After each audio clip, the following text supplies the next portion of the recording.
Dale, tranquilo,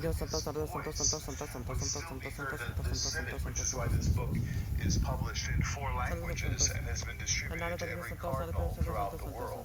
You contributed your own essay to the book, as did George Weigel and the Archbishop of Bombay, Cardinal Daddy, here's the Gracias, you ulam. mentioned him earlier. Here. And in Is that this the one with the essay sugar? by Cardinal Yeah. Gracias, You don't have any more. George That's all it is, White Daddy. You Martyr, don't have. he goes into some of the Nada, tranquilo, really delicate and heartbreaking details of the time Pell spent in prison in Australia Nada, for tranquilo, crimes he didn't commit, and how that shaped the man he would become in his final years of his life. Reflect on that essay, if you would. Well, he pointed out the 404 days were like a retreat for Pell. That's what Pell said, and it produced these 3 volumes of very rich spiritual reflections on his time in prison. And what you see there, in a very mundane reflection on his time there and his attachment. Give all of them all of to it. the truth of Don't give Jesus all of it to Christ. them, Daddy. Save it for I think it's a very powerful witness that he comes out. Daddy, don't give all of it. Rancor, Don't give all of without it. Hatred, Give it not toward flavor, anyone. only some. And he's a great model, and that Cardinal Gracious, who knew the man well and didn't always agree with him, acknowledges that. That's not them, Daddy. Nida. You It's write, over there. Nida's the over there. essential question Pell I'm recording labored them, Daddy, to over there. raise in his last days comes down He's to far this. away. Don't touch it. Does Don't the touch it. church Over there. exist Far away. by virtue of a divine mandate, a deposit of faith entrusted to the apostles, give all of intended it from to the Nida. beginning to I be didn't handed give down all of them. faithfully from one But generation to you are not another intact. taking any videos. I don't see any videos here. I see video of recording. But you don't record these ducks. I'm no? not recording already. That's not Nida. Wala, It's our wala, neighbors. not coming. As this synod closes. Don't forget the ulam you bought. Well, No, I'm not this is giving what that we to all them. pledge. For This night is on. what we pledge in our baptismal promises at Easter. That is him. We Simon pledge told me it it's in our him. priestly ordinations. This is the fundamental of the faith. I just told you Simon told me it's him. This is being explicitly negotiated away in the name of Look at all the ulam. modern research and openness and walking with people. Now, we want to be open to people. We want to walk with people who are hurt. We want to embrace those who are on the margins. It's not a question of whether we love people or don't love people. It's a question of whether we propose to them the truth of Jesus Christ. And the truth of Jesus Christ is stable, it's dependable. I'm not here for sign off for and night it is on. unalterable. And it He's can right be there, Daddy. Let him. developed and applied I'll to go party different even if it's circumstances, of course, but we have to have that continuity of That's Joe, teaching Daddy. and the It's Joe. safeguards around that. And in that essay, I also draw the connection to Newman, because in many ways, Pell was like a Newman. He was not afraid to engage the issues of his day. He was in court. Newman was in court. He wrote himself into the Teresa Catholic Gabriel, Church Daddy. That's Teresa precisely Gabriel, on this not point Nida. of the Nida's over development there. of Christian doctrine. How does it authentically develop? How does it go from the implicit to the explicit? Not a change or a reversal of its teaching and its insight, but an amplification and a clarification of the truths of the faith. That's what Newman was about. That's precisely what Pell was about. That's not. I And told you Newman, that is remember, over there. Over was there. called That's the not. That's silent Teresa father Gabriel, of Daddy. the Second Vatican Council. My effort is to ensure that Pell's voice is here, that he is here as a silent father of this synod. Before we go, you include an essay written by Cardinal Pell right before he passed. It was published posthumously. It was titled, "The Catholic Church Must Free Itself from This Toxic Nightmare," referencing the synod. It includes the ominous warning to his brother bishops, quote, "The synods have to choose whether they are servants and defenders of the apostolic tradition on faith and morals, or whether their discernment compels them to assert a sovereignty over Catholic teaching. So far, the synodal way has neglected, indeed downgraded, the transcendent, covered up the centrality of Christ, appeals to the Holy Spirit, and encouraged resentment among the participants." Father Enrico, the first portion of this synod on synodality is wrapping up next week. How prophetic are those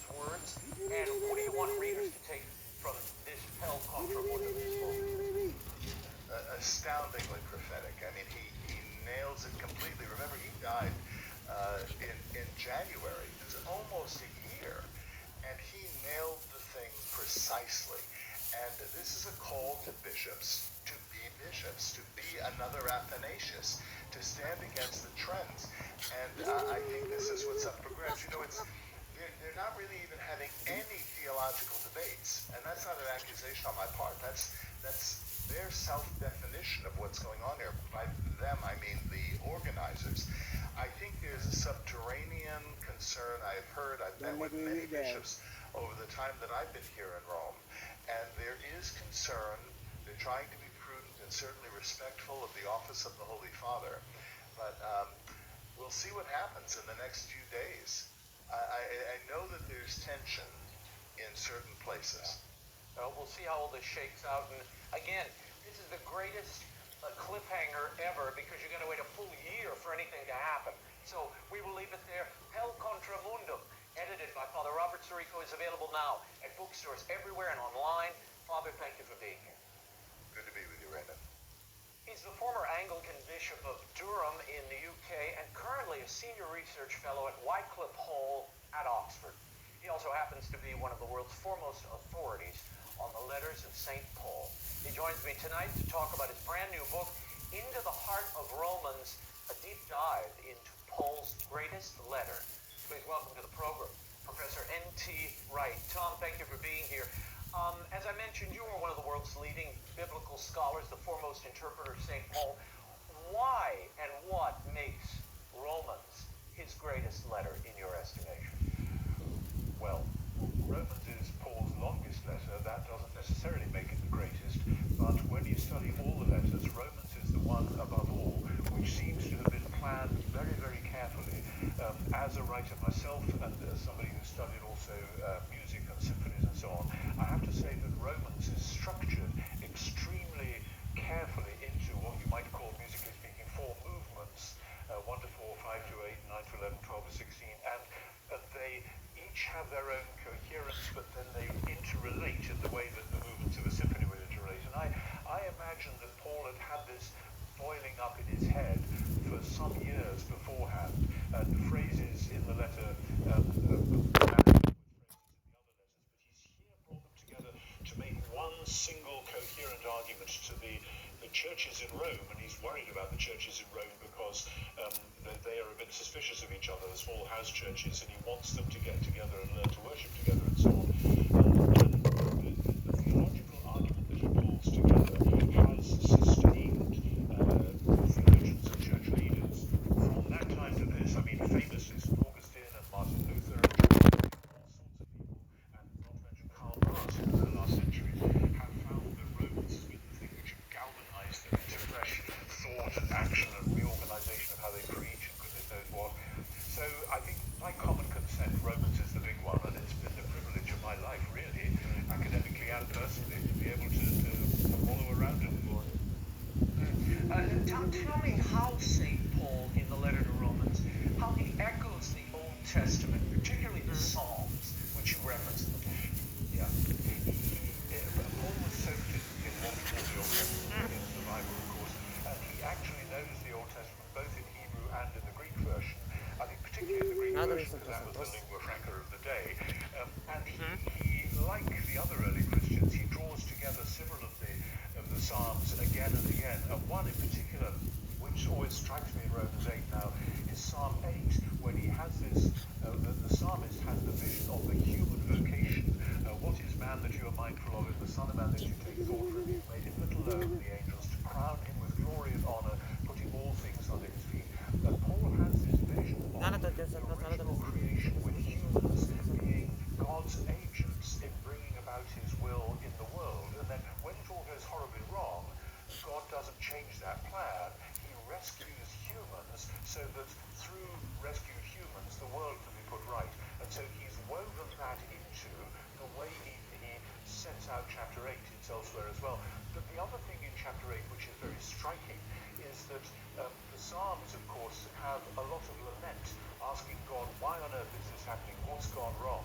And one of the lament Psalms is Psalm 44, and Paul echoes Psalm 44 twice in Romans 8. One time when he's talking about how when the world is groaning, as our world is groaning right now, then the people of God are groaning that God himself is forever